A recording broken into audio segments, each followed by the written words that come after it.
Standing there hitting in the batting cage is the young superstar from the Montreal Expos, Vladimir Guerrero. He's been compared to the likes of Roberto Clemente and Willie Mays. Tough shoes to step into. Here we are at the Big O, Milwaukee Brewers and Montreal Expos. And tonight, Jim Abbott takes the mound. Standing there picking up the bat is number 22. That is, of course, star center fielder for the Montreal Expos, Rondell White. Rondell's been hampered by injuries, but the one thing he can do that Vlad can is speak English. So let's have a chat with Rondell. All right, Pete Regnier here with Rondell White, center fielder of the Montreal Expos, with Mary Beth Valentine back there on the camera. Rondell, how's your knee? It's okay. It's getting better. Didn't have to get a surgery done, so that's a plus. It's kind of sore today, but I just got to go out there and keep playing every day. We went up to the press box, and they didn't have press information, the latest. You weren't put on the DL, were you? Nah, I just got to play. Sometimes I can't play every day, so I have to sit out some games, but most of the time I'm going to be in there. You going to start tonight? Yeah, I start hopefully every night. You know, I just got to stay in there and just fight through it. That's good news. After the Mets series, you had a day off. Felipe said that that was the thing you guys needed the most, was a day off, because you got a lot of guys hurt. Did you put Steve Klein on the DL yesterday, the day before? Yeah, he's on the DL, but he'll be back. You know, he's feeling pretty good. He can start throwing in 5 days, so hopefully, because we need him in the lineup. Well, we need him in the rotation. Need everybody. You guys got off to a really good start in Pittsburgh. You had a nice opening night game against the Mets here, and you've been in a little bit of a slump. What do you think has been the cause of that slump? You seem to be hitting the ball well, but what's going on? Well, it's just early, you know. I mean, you know, we got a long season. We got some young guys and play some good teams. So we just got to keep going out, keep playing hard. Hopefully, we'll start winning. I think you will. No matter what, I think the team is going to be able to sign some of the young star players like yourself, Vladimir, other guys that are coming up through the organization. Because no matter whether you stay in Montreal or leave for another city, the money will be in the organization, either with a new ballpark here or a new ballpark somewhere else. Does the future look brighter, and do you want to stay in Montreal and be a part of it? Yeah, I would love to. I think the fans deserve a championship team. They've been kind of cheated twice with some strike season, but hopefully we get the stadium and sign some more guys and have a winning team. Yeah, the 1994 team probably got stung the most out of any team in all of baseball with that strike. There were rumors before the season started about you headed for the Yankees. Are you glad you stayed here? Well, you know, I mean, I'm happy. You know, I mean, I went through a lot of stuff and I asked to be traded, but I'm happy. You know, I like my teammates, I like the coaches, and just happy to be playing baseball. Before I let you go, give me a story, some story about Felipe Alou. I think he's the best manager in all of baseball. What is the one tangible thing that you can point to that maybe he taught you that you didn't know before you came here? Well, it just really, you know, he just let you play your game. I mean, you go out, you know, you play hard, and you just hustle 100%. You know, he'll give you a chance to play. So that's really the main thing. All right, Rondell. Thanks a lot. Stay healthy. Good luck. Right, thank you.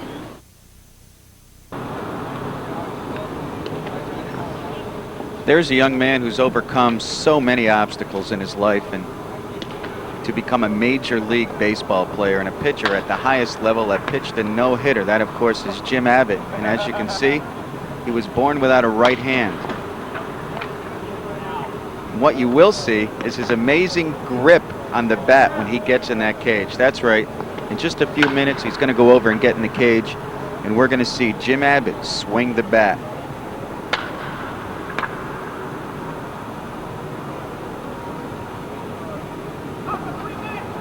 On any day that a pitcher starts a game, they really don't like to talk to the press. We tried to talk to Jim, and he just asked that he'd not be interviewed, and we can respect that. Here's a sight not many people have seen in the world, and there he is, Jim Abbott. Look at that. How does he do it? Let's just sit back and listen to the crack of the ball off the bat for Jimmy Abbott.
Here's outfielder Jeremy Burnitz, who began his major league career in New York as a member of the Mets and was traded away like so many others. Jeremy can really swat the ball and really does have a unique style of swinging the bat. Watch his left hand shoot skyward after his swing.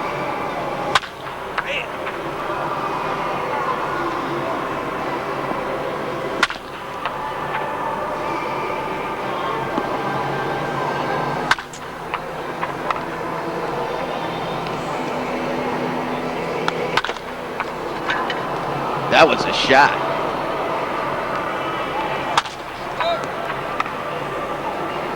All right, we're here with a very familiar face in the Montreal area. This is, of course, Marquise Grissom. Marquise, you've been back to Montreal before this, right? Oh yeah, we came here last year, and even when I was with Atlanta. Do you miss this town?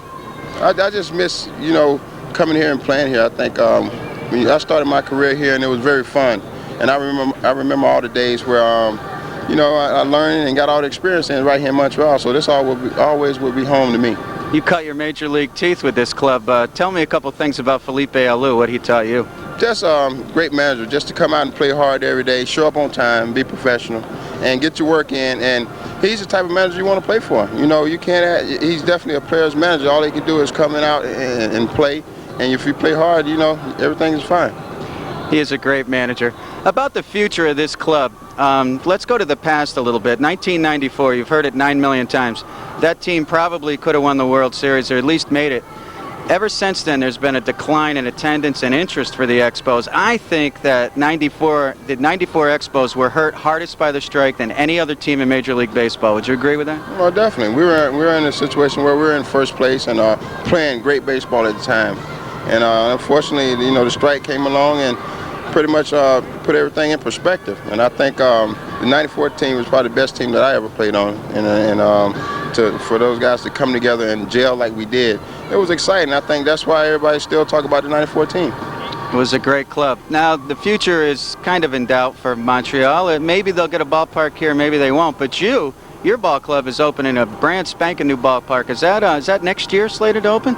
Yeah, 2000 I think is supposed to be open, and it looks great. And I think they sent us pictures, and they were doing a great job before we left the season last year. And it's going to be exciting to go into a new ballpark. I think everybody's getting a new stadium, and it's the best interest for baseball. It has a retractable roof that spins around like a Tupperware ball. Is that right? Something to that effect. But I think we're going to have one of the best baseball parks, in the United States. I think you will too. I'll let you go. How are you feeling physically? I know the past couple of years you've been nicked up. How are you this year? I'm 100%. I think I took the off season this year and finally got my body back in great shape. And you can't go out there and compete at your best if you're not 100%. It's good to hear. Best of luck to you, Marquise. Thank you. Take care. Okay. The third game of a 4-game series between the Montreal Expos and the Milwaukee Brewers. We've spoken to Marquise Grissom and Rondell White, and tonight history should be made as Jim Abbott pitches for the Milwaukee Brewers. Now, of course, Jim Abbott was a pitcher in the American League for a long time and pitched a no-hitter with the New York Yankees. We tried to get Jim to talk, but just like any pitcher in the major leagues, they're not really apt to talk to you on the day that they pitch. Maybe the next time we come up, we can get some words with Jim Abbott. But history will be made tonight when Jim Abbott steps into the batting box. And as you probably saw, previous to the interview with Marquise Grissom, sandwiched with Rondell White's interview, was Jim Abbott in the batting cage. And it's really phenomenal what that young man's gone through, and the achievement level that he's attained is just beyond belief. And when he steps into that box, if he gets a base hit, we'll no longer hear him talk about the no-hitter he threw for the Yankees. We will hear about that base hit Jim Abbott got. Jim Abbott led his team, his high school team, of course, in batting with over a 420-something average in high school. Of course, that's high school. But as you see, the man has adapted, and he actually has a swing. I thought he'd be up there just swinging with one hand. Not happening. He's got a two-armed swing, and God help the day if Jim Abbott ever hits a home run, because that's all anyone who will ever talk to that young man again will ever hear about. Let's hope the best for Jim Abbott, and of course the best for the Montreal Expos. Let's hope they stay right here in Montreal where they belong, not in Washington.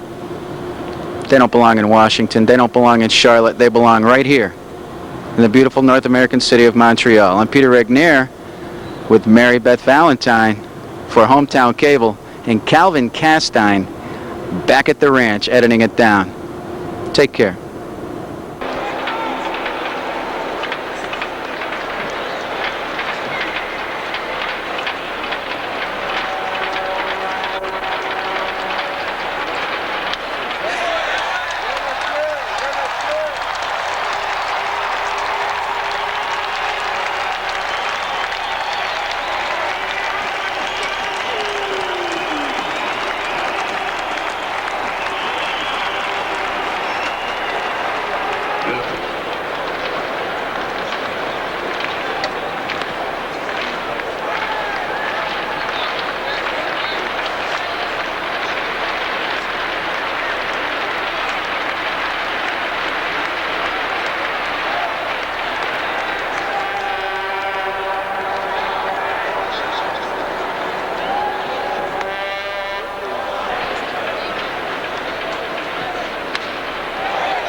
Pitcher Jim Abbott.